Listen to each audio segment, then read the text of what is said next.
Welcome to the Soul Searching Girl podcast, where healing happens.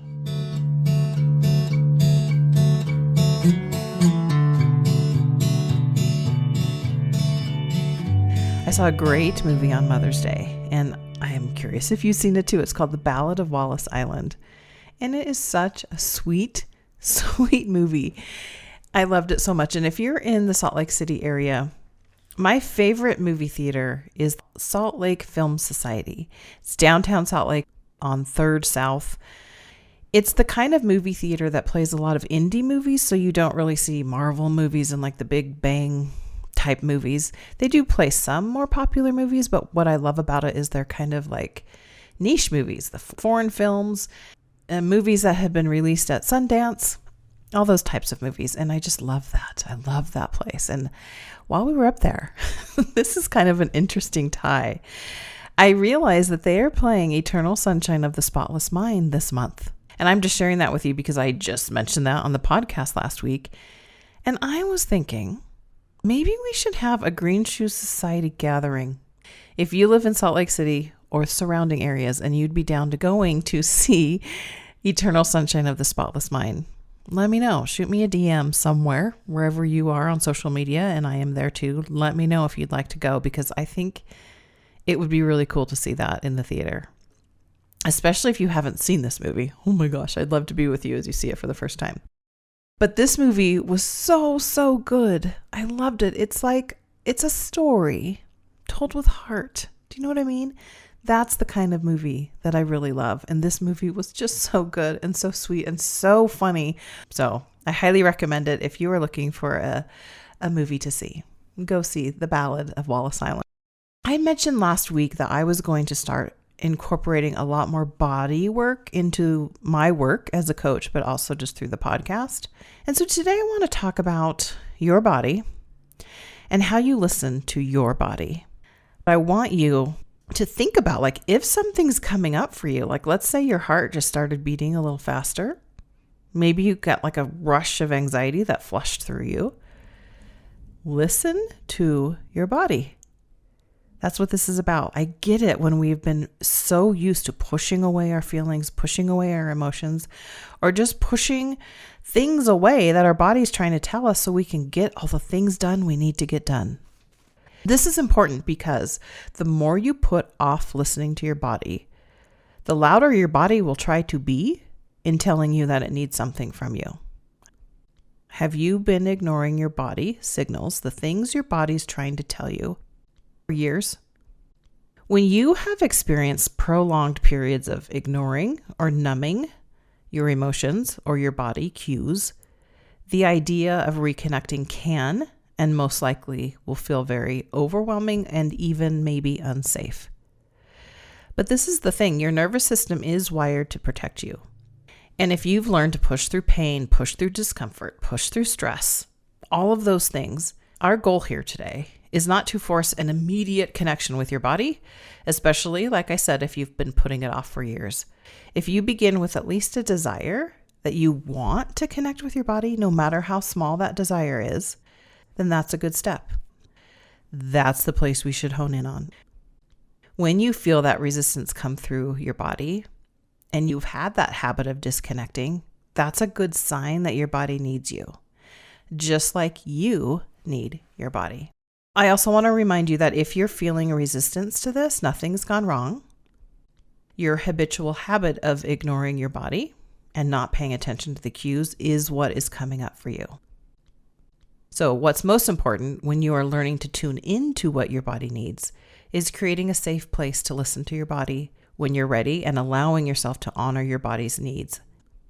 But if you're like, hey body, I have been a little bit disconnected from you for a while and I'm back and I want us to reconnect. Those thoughts about your body are going to help you stick with it versus like, oh, I know I really should listen to my body, but you've gotten so good at buffering. Pick your favorite buffering activity. You're super good at that.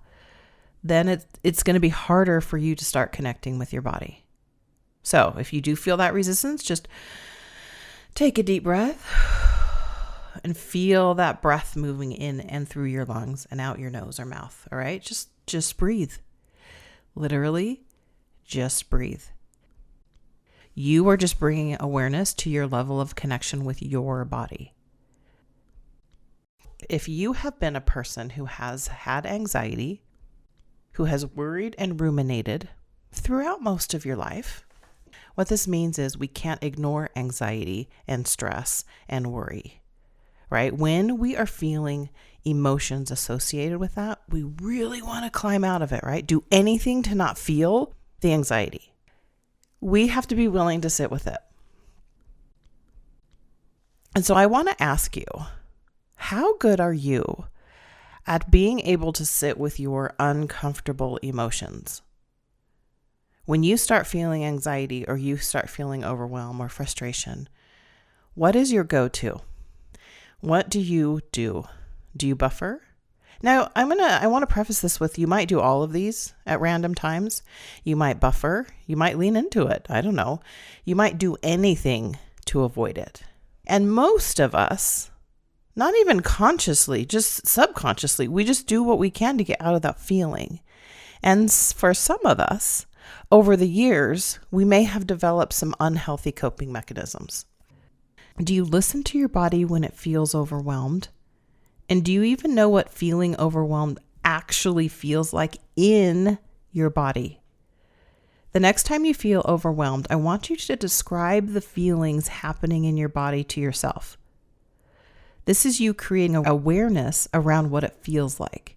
Not that you just don't like it, because believe me, we don't like to be overwhelmed. I think we can probably unanimously agree on that. But if you're like me, when I'm overwhelmed, there's a bit of harsh judgment I layer over the overwhelm.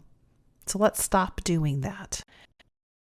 So what I want to talk to you about today is your body and helping you get more in tune with your body and what your emotions feel like in your body so they don't become such a heavy, scary thing. Because we here at the Green Shoe Society are going to be owning our emotions. We are going to be owning our thoughts and feelings. We're going to be owning our own happiness or sadness. Because after years of blame, if you have blamed someone, even if you don't do it out loud, but you have a story ruminating in your head about a certain situation, it is up to you to set that down, to let it go. But it's really hard if over the years, if you are a Gen Xer like me, we've had 50-ish years to get really good at the way that we avoid, or the way that we blame, or the way that we don't take responsibility for our piece of whatever drama is going on in our lives.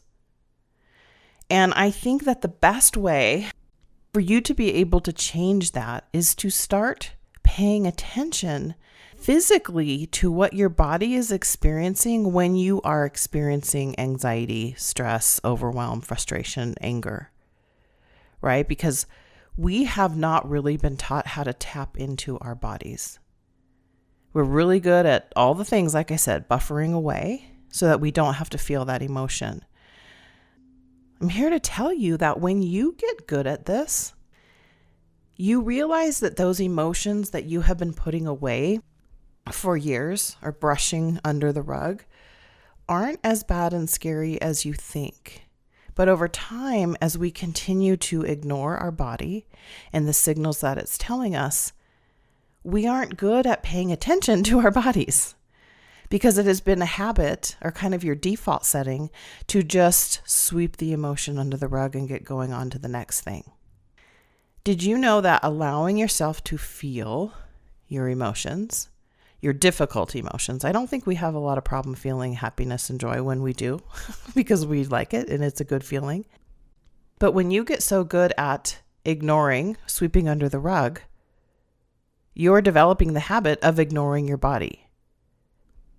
As I was sitting at my desk the other day, I was moving back and forth in my chair, if you catch my drift. I had to go to the bathroom.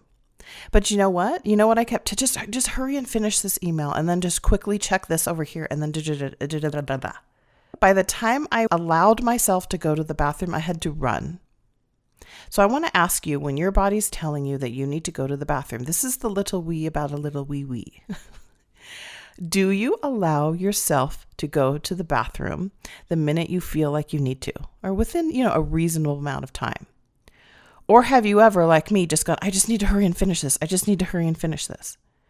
My body was clearly telling me, you need to go to the bathroom. It's a task that would take, 30 seconds, a minute. It doesn't take too long. This is how much I want you to pay attention to your body. And I want you to start with this. If this is a struggle for you, if you have noticed you have done this on and off over the years, start here. When you get that sensation that you need to go to the bathroom, that is your body communicating with you. And how many times you tell your body, no, we're not doing that right now. Just start there. Sometimes we need to start with the basics, y'all.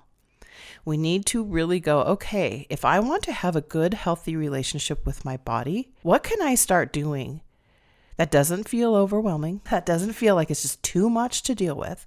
What can I start doing to let my body know I'm listening? I'm listening to you. And if you are so out of the practice of listening to the signals that your body gives you, start with something like that. And if it's not that for you, pick something else. If you feel a disconnect with your body. Because what if, as you allow yourself, for example, to go to the bathroom when you need to go, instead of coming up with 15 things you have to do first, you are building trust with your body. And here at the Green Shoe Society, this is what we want to do. We want to build the trust we have with ourselves, so going forward doesn't feel so chaotic, so overwhelming, so full of anxiety.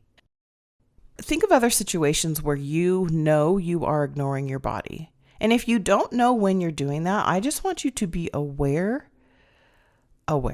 Awareness is always the first step to making a change about anything.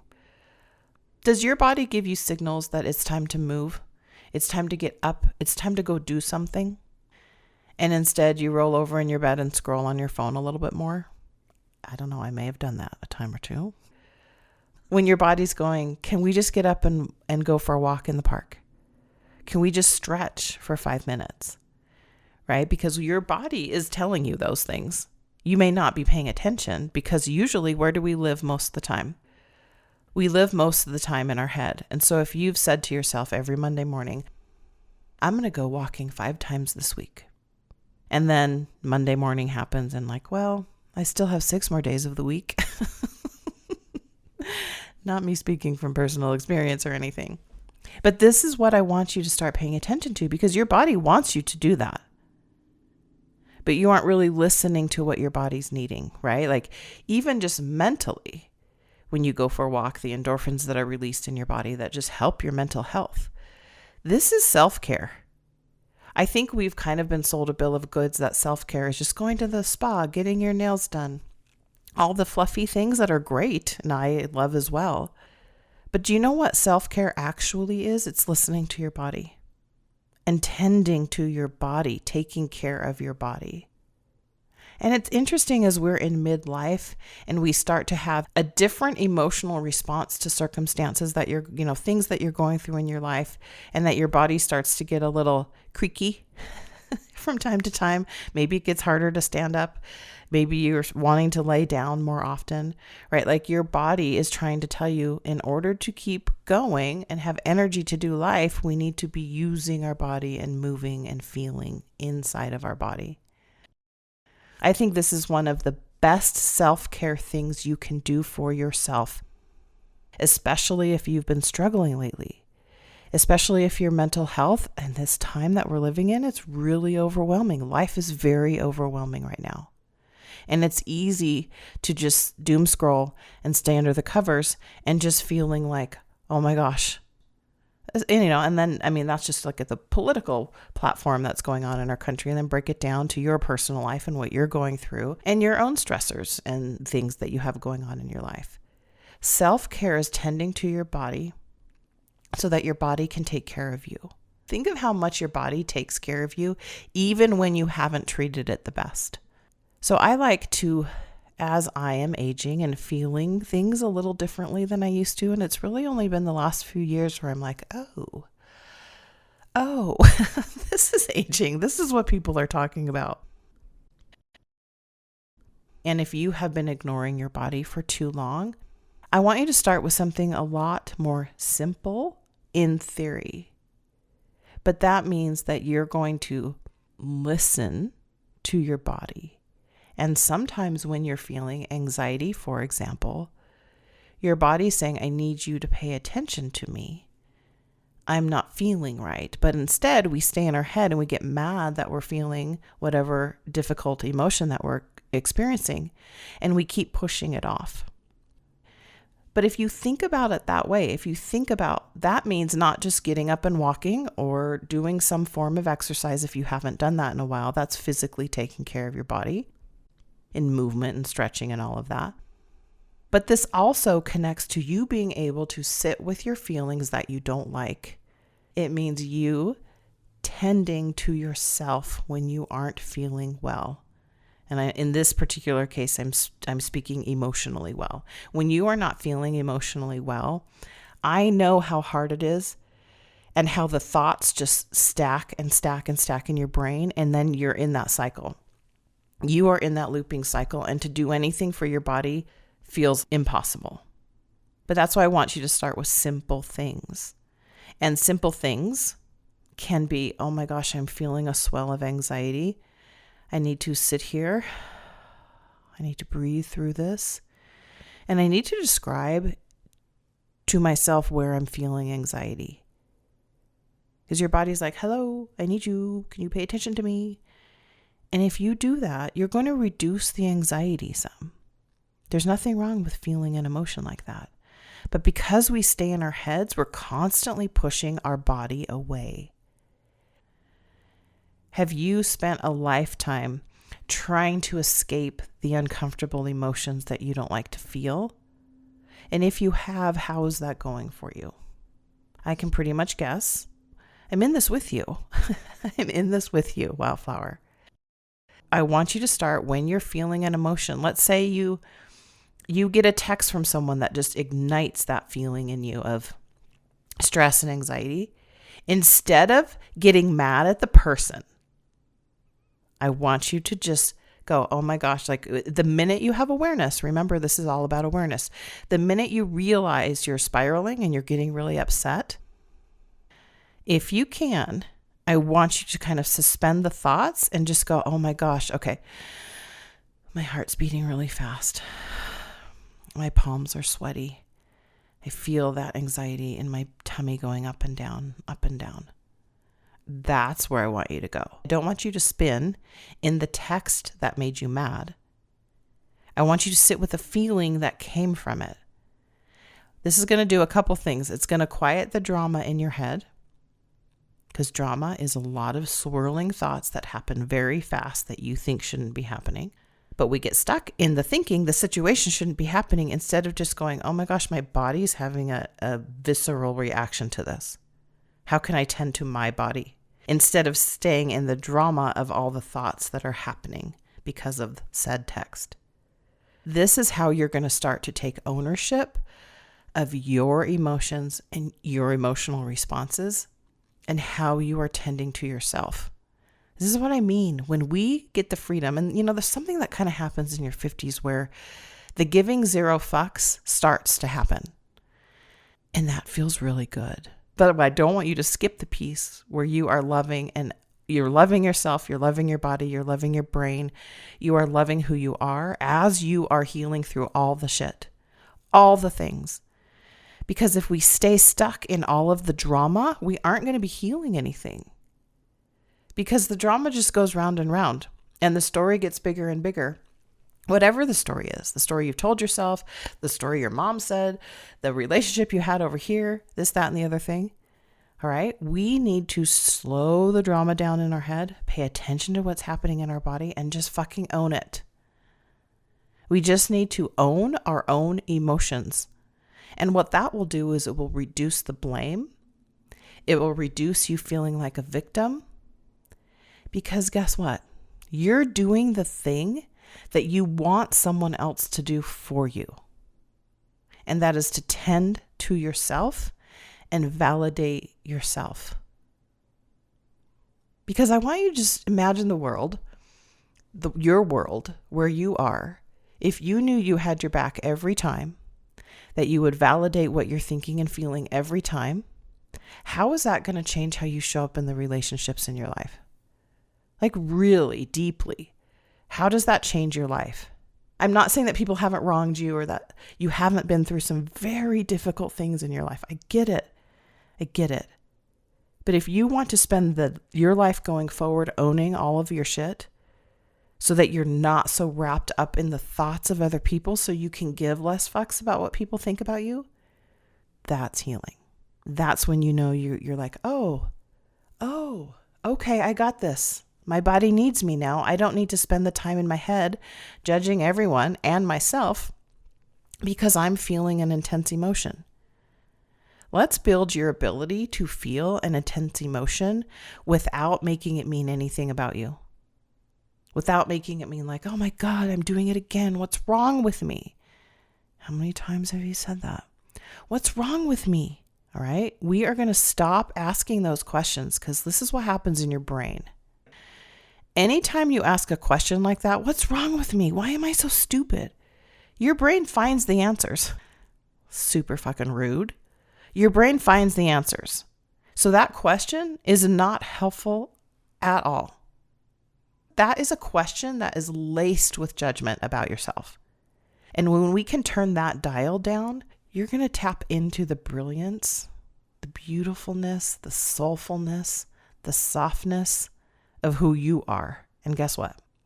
That's what matters. I want you to imagine a world where you trusted yourself, which doesn't mean you have to get everything perfectly, where you loved yourself, where you listened to your body, where you felt good in your soul about who you are. Let's just live in that world for a minute. And as you hear me say those words, this is your brain. I love myself. I have my back no matter what. I trust that I know what decisions to make moving forward. I trust that I'll know when I need to say no. And I'll also trust when I need to say yes. And I truly love my life. All right? Like, think about if that was your mantra every day, instead of waking up going, oh, shit. It was when you tell yourself, I can't do this, your brain goes, you're right. And we don't have time in this life to play that game with our brain anymore. And you don't even have to be perfect at it. If you felt a little bit of like, oh, as you heard my words saying all those things about what you want to believe about yourself, if you're like, oh, that feels so much better than beating myself up because I have anxiety flushing through my body right now. So what? So what if you feel difficult emotions? If you've learned to trust yourself to experience that emotion. Oh my gosh, that feels so much different in your body. And that's the whole goal. That is the goal. So I want you to start paying attention to the signals and the signs that your body gives you every day, and then feeling those emotions. Because there's a little trick here.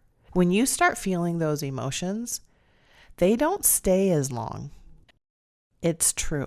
It feels like the opposite would happen. But really, like I had a really good cry the other day. And I was so in it. I was in my feelings. I was in all the things. And then when I was done, I felt so relieved because, right, crying is a release and it does help calm you down.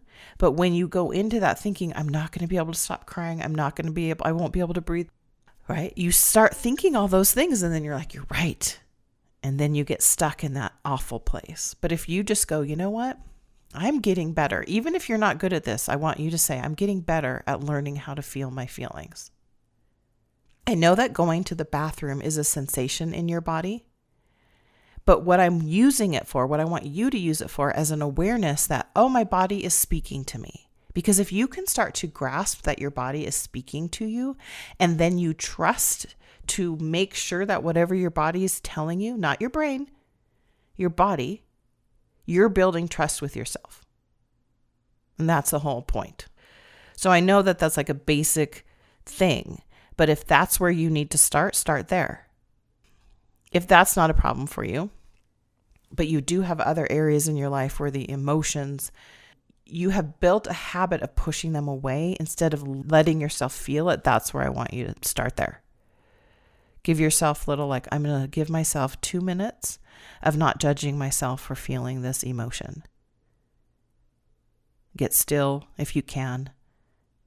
Touch your tummy, touch your chest, touch your shoulders, wherever that emotion is like screaming in your body the loudest. Let's go there.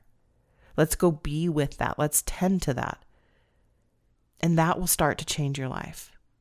Because we want to start having more fun. And when we can learn to handle the more difficult emotions in our life, what we're doing is we are teaching our body and our brain, quite frankly, that we got it. We got this. Like I said, you're not going to be perfect at this. And sometimes your emotions are going to get the better of you. You're human, and that's okay. But if you can grab the awareness that you need to start tending to your body, everything can change for you. Because we've been conditioned to just stay up on our heads and, of course, judge the hell out of ourselves, we go round and round and round. And we have a hard time moving forward. So that's what I want you to do this week. I want you to pay attention to your body. Maybe you need to set reminders on your phone. Like you could do this on your phone where you just have a noon check-in, a 3 p.m. check-in, a 6 p.m. check-in on your phone, that a note that pops up and says, how are you feeling right now? Because sometimes I get it. Life's busy. We're constantly running and blah, blah, blah, doing all the things. But if you had that reminder, how's my body? If nothing else, that gives you a minute to go, because we have to take back our lives. We can't stay in that round and round that keeps us tethered to the pain or the trauma that we've experienced. All right? That's your homework. Start in the awareness of what's going on in your body. That is one of the first steps to you trusting yourself, to you building trust with you. I want to hear, DM me, tell me, or email me, tell me how you're using this to help you feel better. Because it might seem counterintuitive to go, well, how am I going to feel better when I'm like letting myself feel anxious on purpose? I get it, but you'll get this once you start doing this. I do this with my clients all the time. I help them be in the moment. If you are struggling with this, come work with me. Come join my Renegade sessions where we do one-on-one coaching, and I will teach you this one-on-one, and it will change your life. Because I think we're so scared of these difficult emotions, and I would love to be with you as you experience this process. Oh, it's good stuff. So you can always find me at amyloganlife.com or email me at amy@amyloganlife.com. All right, wildflowers, have a beautiful week, and I'll be back soon.